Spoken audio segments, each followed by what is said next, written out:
Halo semuanya, selamat datang di sesi bedah riset kita. Hari ini kita bakal mengupas tuntas sebuah makalah fisika komputasi yang super menarik. Riset ini ngebahas sebuah terobosan terapi yang sangat spesifik buat ngelawan salah satu jenis kanker otak yang paling mematikan. Yuk kita mulai! Pernah kebayang nggak sih gimana sih caranya kita ngehancurin tumor yang sembunyi jauh di dalam otak kita tanpa ngerusak jaringan otak sehat yang ada di sekelilingnya? Nah, ini dia dilema medis yang benar-benar mempertaruhkan nyawa, sekaligus sebuah teka-teki sains yang butuh solusi jenius. Bagian pertama, masalah glioblastoma. Coba perhatikan area yang dilingkari merah di pemindaian MRI ini. Itu namanya glioblastoma atau glioma cerebri.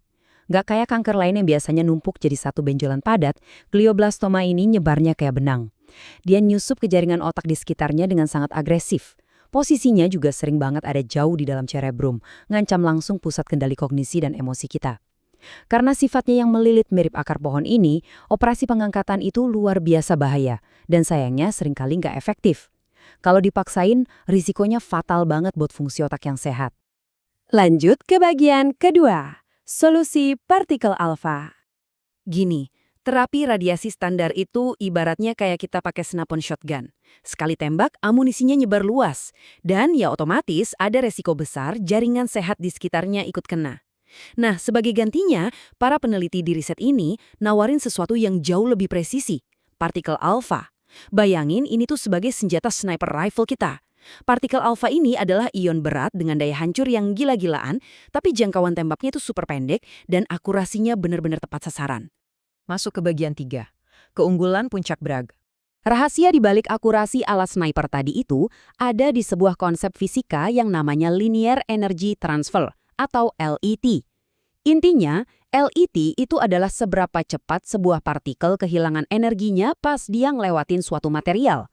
Dan energi yang dilepasin inilah yang bikin kerusakan di area tersebut.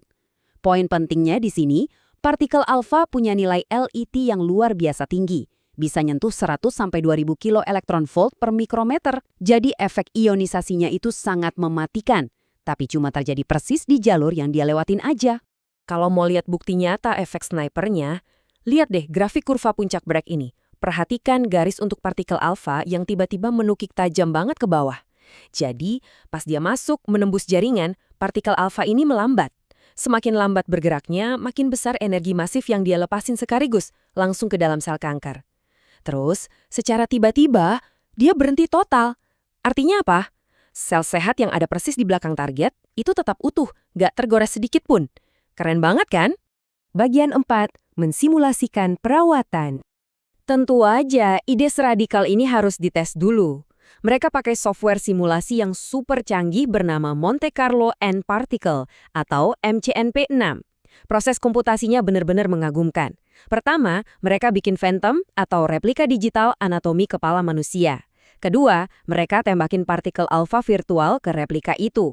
Dan ketiga, sistemnya secara statistik melacak jejak jutaan partikel virtual itu satu persatu. Sistem ngitung setiap benturan atom dan perpindahan energinya dengan sangat detail. Bagian kelima, memetakan target.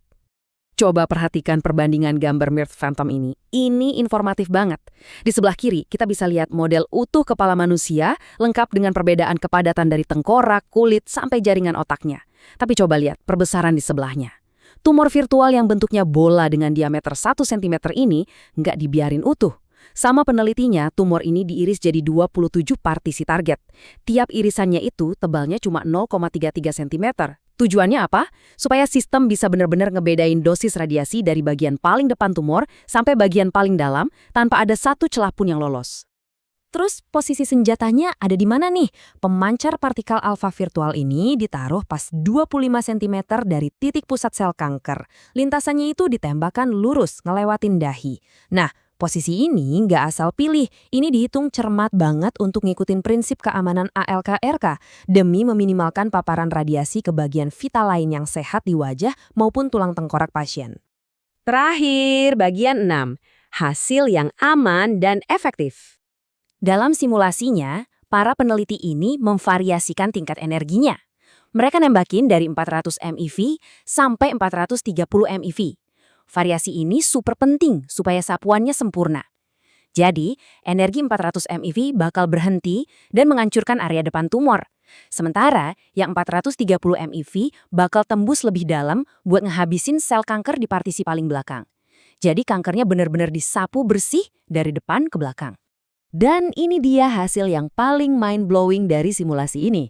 Saat sel kankernya nerima 100% hantaman energi mematikan, tebak berapa banyak dosis yang bocor ke jaringan otak sehat di sekitarnya? Cuma 0,015%. Iya, sekecil itu. Bahkan tulang tengkoraknya aja cuma kepapar 0,013%. Angka ini jauh banget di bawah batas bahaya untuk tubuh kita.